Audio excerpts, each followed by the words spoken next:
untuk Sukhoi dan 125 butir untuk Rafale. Sedangkan F-15EX menggunakan senjata dengan kaliber yang lebih kecil, yakni M61 Vulcan Cannon kaliber 20 mm. F-15 bisa membawa amunisi lebih banyak, yakni hingga 500 butir peluru. Kemudian, untuk persenjataan berupa rudal udara ke udara, ketiga pesawat tentunya bisa dilengkapi dengan rudal udara ke udara jarak pendek, jarak menengah, dan jarak jauh. Di sini, kita hanya akan membandingkan rudal udara ke udara jarak jauh yang memiliki kemampuan menembak BVR atau Beyond Visual Range di luar jarak pandang visual. Rudal jarak jauh andalan Sukhoi 35 adalah rudal udara ke udara R-77. Rudal ini memiliki jarak tembak 80 km. Namun, varian ekspor terbarunya yakni RVV-SD, jarak tembaknya meningkat menjadi 110 km. Sementara Rafale mengandalkan rudal Meteor. Rudal Meteor disebut-sebut mampu menjangkau jarak hingga 120 km. F-15EX menggunakan rudal AIM-120 AMRAAM. Varian D dari rudal ini memiliki jarak tembak hingga 160 km. Perbandingan di atas hanya berupa jarak tembak, sedangkan mengenai akurasi dan kehandalannya tentu sulit untuk dibandingkan, karena minimnya data yang bisa diakses publik. Dan lagi, misalnya untuk rudal AMRAAM, Amerika seperti biasa tidak akan mau melepas varian tercanggihnya untuk ekspor ke Indonesia. Selanjutnya, perlengkapan elektronik, meliputi radar dan perangkat perang elektronika. Untuk radar, Sukhoi 35 masih menggunakan radar jenis PISA, yakni IRBIS-A. Teknologi radar PISA ini tentunya cukup tertinggal dibandingkan radar pada Rafale dan F-15EX yang sudah menggunakan radar EISA. Dengan menggunakan radar EISA, pesawat mampu melacak dan mengunci target lebih banyak pada waktu bersamaan. Selain itu, radar EISA juga lebih tahan dari serangan jamming.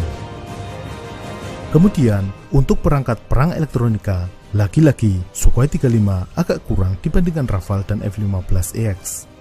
Sukhoi 35 dilengkapi dengan ECM sistem yang bernama Kibini. Perangkat ini mendeteksi pancaran sinyal elektromagnetik dari musuh dan kemudian memancarkan gelombang dengan frekuensi sama untuk mengacukan deteksi oleh musuh. Namun, metode ini menjadi kurang efektif jika berhadapan dengan radar modern yang menggunakan frekuensi hopping. Radar memancarkan frekuensi yang berubah-ubah dalam jeda waktu singkat untuk menghindari jamming. Rafale dilengkapi dengan perangkat spektra, sedangkan F-15EX menggunakan EPAWS atau Eagle Passive Active Warning Survivability System.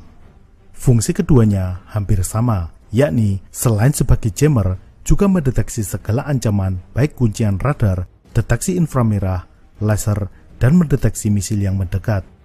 Dengan sistem ini, pilot memiliki kesadaran situasional 360 derajat terhadap ancaman yang datang ke pesawat. Meskipun ketiganya bukan pesawat stealth atau siluman, namun kemampuan untuk menghindari deteksi radar musuh juga menjadi pertimbangan. Tingkat deteksi ini diukur dalam radar cross-section. Semakin kecil radar cross-section, maka semakin sulit untuk dideteksi oleh radar musuh. Radar cross-section ini nilainya bervariasi tergantung arah deteksi. Rafale memiliki radar cross-section yang paling kecil, yakni antara 0,5 hingga 2 meter persegi. Sedangkan Sukhoi 35 antara 1 hingga 3 meter persegi. F-15EX justru memiliki radar cross-section yang paling besar, bahkan lebih besar dibandingkan varian F-15 sebelumnya, yakni antara 1,5 hingga 3,9 meter persegi.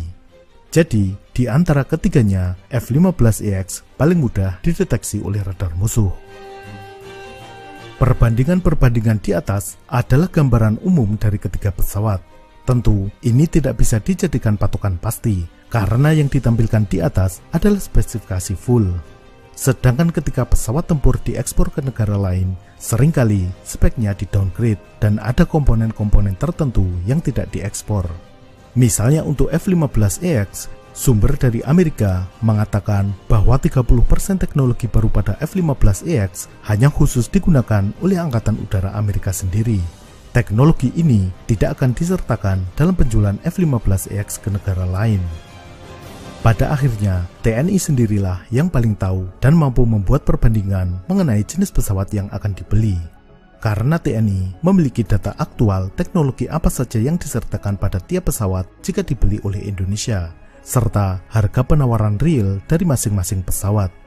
Selain itu, faktor-faktor lain tentunya juga menjadi pertimbangan.